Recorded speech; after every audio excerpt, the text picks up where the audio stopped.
Assalamualaikum warahmatullahi wabarakatuh. Bagaimana kabarnya Bapak Ibu semua? Semoga semua sehat-sehat.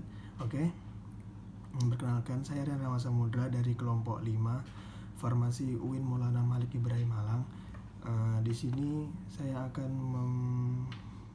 mempresentasikan tentang penyuluhan kami yang berjudul keamanan pangan. Oke. Yang pertama yaitu keamanan pangan. Pangan adalah segala sesuatu yang berasal dari sumber hayati produk pertanian, perkebunan, kehutanan, perikanan, peternakan, perairan, dan air, baik yang diolah maupun tidak diolah, yang diperuntukkan sebagai makanan atau minuman bagi konsumsi manusia. Menurut Undang-Undang Nomor 18 Tahun 2012 tentang Pangan, Bab 1 Pasal 1, keamanan pangan merupakan kondisi dan upaya yang diperlukan untuk mencegah pangan dari kemungkinan cemaran biologis, kimia, dan benda lain yang dapat mengganggu, merugikan, dan membahayakan kesehatan manusia serta tidak bertentangan dengan agama, keyakinan, dan budaya masyarakat sehingga aman untuk dikonsumsi. Yang selanjutnya, mutu pangan yaitu nilai yang ditentukan atas dasar kriteria keamanan dan kandungan gizi pangan. Kenapa kita harus melakukan keamanan pangan? Sekitar 2 juta korban meninggal dunia setiap tahunnya akibat makanan dan minuman yang tidak aman, terutama adalah anak-anak, yang mencapai angka 1,5 juta anak meninggal setiap tahunnya karena makanan dan minuman yang tercemar. Di Indonesia, pada tahun 2016, kasus kejadian luar biasa KLB keracunan pangan yang dilaporkan telah menyebabkan 5.673 terpapar, 3.351 orang sakit, dan 7 orang meninggal dunia. Oke. Selanjutnya ada manfaat menjaga keamanan pangan. Yang pertama, kita bisa terhindar dari risiko sakit. Yang kedua, tidak mengalami keracunan. Yang ketiga, mendapatkan gizi yang baik. Dan yang keempat, kita dapat mendapatkan pola hidup sehat. Selanjutnya,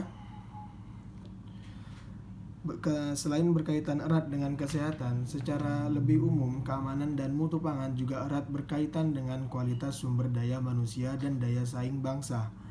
Karena itu, upaya peningkatan penjaminan keamanan dan mutu pangan erat kaitannya dengan peningkatan daya saing bangsa.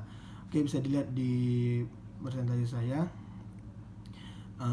dari bagan peningkatan penjaminan keamanan mutu pangan dapat meningkatkan status kesehatan individu, dan itu juga dapat menjadikan peningkatan kinerja fisik, peningkatan kinerja akademik atau intelektual, dan peningkatan kinerja inovasi dan kreativitas. Dan itu semua bisa meningkatkan daya saing bangsa atau nations competitiveness. Dan itu semua bisa kembali lagi menjadi suatu rantai yang tidak putus. Selanjutnya, bahaya penyebab penyakit karena pangan. Ada bahaya biologis, ada bahaya kimia, dan bahaya fisika. Pertama, bahaya biologis berupa bakteri, kapang, kamir, parasit, virus, dan ganggang. Pertumbuhan mikroba ini bisa menyebabkan pangan menjadi busuk sehingga tidak layak untuk dimakan dan menyebabkan keracunan pada manusia, bahkan kematian. Cara pencegahan dari bahaya biologis yaitu: pertama, beli bahan mentah dan pangan di tempat yang bersih. Yang kedua, beli dari penjual yang sehat dan bersih. Yang ketiga, pilih makanan yang telah dimasak. Yang keempat, beli pangan yang dipajang, disimpan, dan disajikan dengan baik. Yang kelima, konsumsi pangan secara benar. Yang keenam, kemasan tidak rusak. Selanjutnya, tidak basi atau tekstur lunak, bau tidak menyimpang seperti bau asam atau busuk. Dan yang terakhir, jangan sayang membuang pangan dengan rasa menyimpang.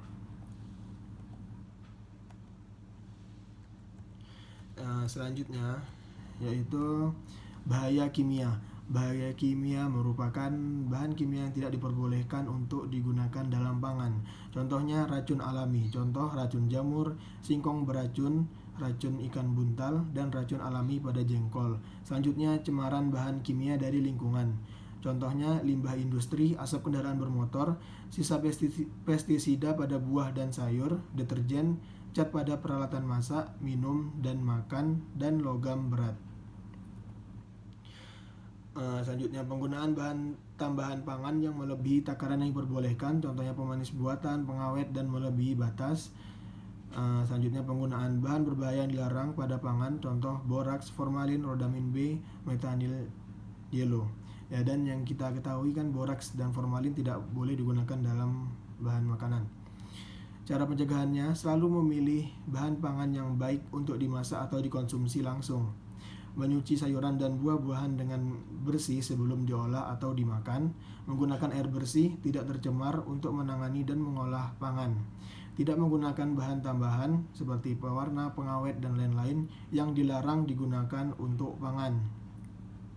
Selanjutnya, menggunakan bahan tambahan pangan yang dibutuhkan seperlunya dan tidak melebihi takaran yang diizinkan.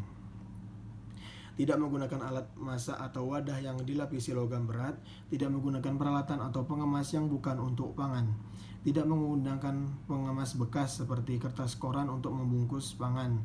Jangan menggunakan wadah styrofoam atau plastik kresek non-food grade untuk mewadahi pangan, terutama pangan siap santap yang panas, berlemak, dan asam karena berpeluang terjadi perpindahan komponen kimia dari wadah ke pangan atau migrasi. Selanjutnya ada bahaya fisik. Benda-benda yang tidak boleh ada dalam pangan seperti rambut, kuku, staples, serangga mati, batu atau kerikil, pecahan gelas atau kaca, logam, dan lain-lain. Benda-benda ini jika termakan dapat menyebabkan luka. Di sini ada 5 kunci keamanan pangan. Yang pertama, jagalah kebersihan. Yang kedua, pisahkan pangan mentah dari pangan matang. Selanjutnya, masaklah dengan benar. Selanjutnya, jagalah pangan pada suhu aman. Dan yang terakhir, gunakan air dan bahan baku yang aman. Peningkatan keamanan pangan atau food safety, 35% higienis makanan, 55% higienis sarana dan peralatan, 75% higienis perorangan atau penjamahan makanan, food handler, 95% yaitu cleaning and sanitation, kebersihan dan sanitasi lingkungan. Yang pertama yaitu sanitasi makanan. Sanitasi makanan adalah tindakan yang perlu untuk membebaskan makanan dari atau bahaya yang dapat mengganggu atau merusak kesehatan, mulai dari sebelum makanan diproduksi, selama dalam proses pengolahan, penyimpanan, pengangkutan, sampai pada saat di mana makanan tersebut siap untuk dikonsumsikan kepada masyarakat atau konsumen, bertujuan untuk menjamin keamanan dan kemurnian makanan, mencegah konsumen dari penyakit, mencegah penjualan makanan yang akan merugikan pembeli, mengurangi kerusakan makanan. Yang kedua yaitu perorangan atau penjamahan makanan, food handler. Penjamahan makanan adalah orang yang secara langsung berhubungan dengan makanan dan peralatan mulai dari tahap persiapan, pembersihan, pengolahan, pengangkutan sampai dengan penyajian. Kebersihan penjamahan makanan adalah sangat penting untuk diperhatikan karena merupakan sumber potensial dalam mata rantai perpindahan bakteri ke dalam makanan sebagai penyebab penyakit. Jadi penjamahan makanan di sini seperti orang-orang yang selalu berhubungan langsung dengan yang membuat makanan. Selanjutnya ada higienis sarana dan peralatan. Mempertimbangkan bahan yang digunakan dan kemudahan pembersihan. Bahan yang digunakan untuk peralatan pengolahan pangan merupakan bahan yang tidak bereaksi dengan bahan pangan. Peralatan dan bahan makanan yang telah dibersihkan disimpan dalam tempat yang terlindung dari pencemaran serangga, tikus, dan hewan lainnya. Pencucian peralatan harus menggunakan bahan pembersih atau deterjen. Selanjutnya ada higienis makanan. Makanan adalah bahan selain obat yang mengandung zat-zat gizi dan higienis serta berguna bila dimasukkan ke dalam tubuh. 5 langkah dalam upaya pemeliharaan sanitasi makanan. Yang pertama, penggunaan alat pengambilan makanan. Sentuhan tangan merupakan penyebab yang paling umum terjadi pencemaran makanan. Mikroorganisme yang melekat pada tangan akan berpindah ke dalam makanan dan akan berkembang biak dalam makanan, terutama dalam makanan jadi. Kedua, penjagaan makanan dari kemungkinan pencemaran. Makanan atau bahan makanan harus disimpan di tempat yang tertutup dan terbungkus dengan baik sehingga tidak memungkinkan terkena debu. Selanjutnya, penyediaan lemari es. Banyak bahan makanan dan makanan jadi yang harus disimpan dalam lemari es agar tidak menjadi rusak atau busuk. Selanjutnya, pemanasan makanan yang harus dimakan dalam keadaan panas. Jika makanan menjadi dingin, mikroorganisme akan tumbuh dan berkembang biak dengan cepat.